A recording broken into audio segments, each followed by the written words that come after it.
3 باتیں اس عاجز نے اپنی زندگی میں بہت اہم پائیں بچوں کی تربیت کے معاملے میں۔ اس 35-40 سالہ یہ جو تجربہ ہے بچوں کا، بچیوں کا، اور متعدد مدارس کا اور متعدد ملکوں میں، 3 باتیں وہ اس سارے تجربے کا نچوڑ ہے۔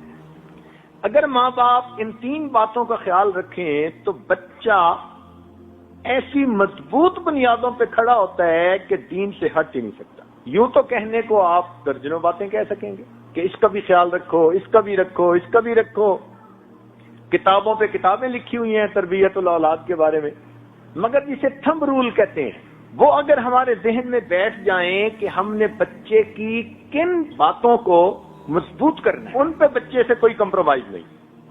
ان 3 باتوں سے پہلی بات کہ بچے کو ہمیشہ سچ بولنے کی عادت ڈالیے۔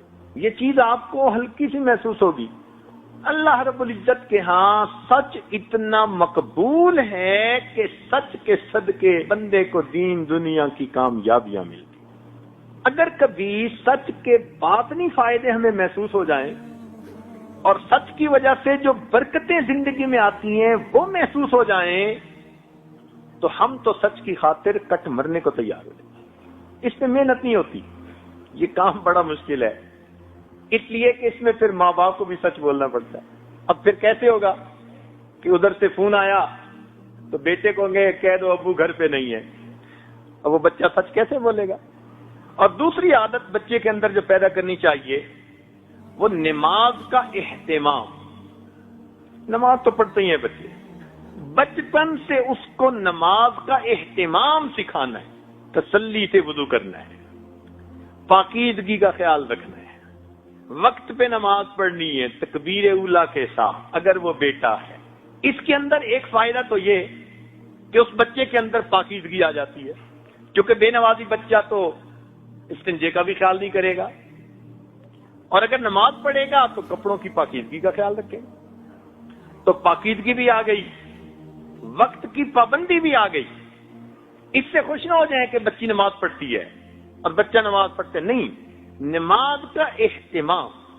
اس لیے بچے کو دیکھیں کہ جلدی جلدی نماز پڑھ رہا ہے تو نہیں، اس پہ کمپرومائز نہیں ہے، بچپن سے اس عمل کی اہمیت اس کے دل میں بیٹھے، مجھے نماز پرسکون ہو کر پڑھنی ہے، تسلی سے پڑھنی۔ بچے کو بتائیے کہ بھئی آپ نے نماز تو پڑھی، کس کیفیت کے ساتھ پڑھی؟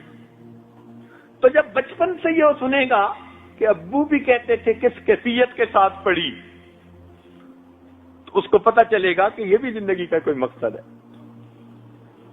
آج تو اس مقصد کو ہم بھولتے ہی چلے جا رہے ہیں۔ تیسری بات، بچوں کو خدمت کی اہمیت سمجھائیں۔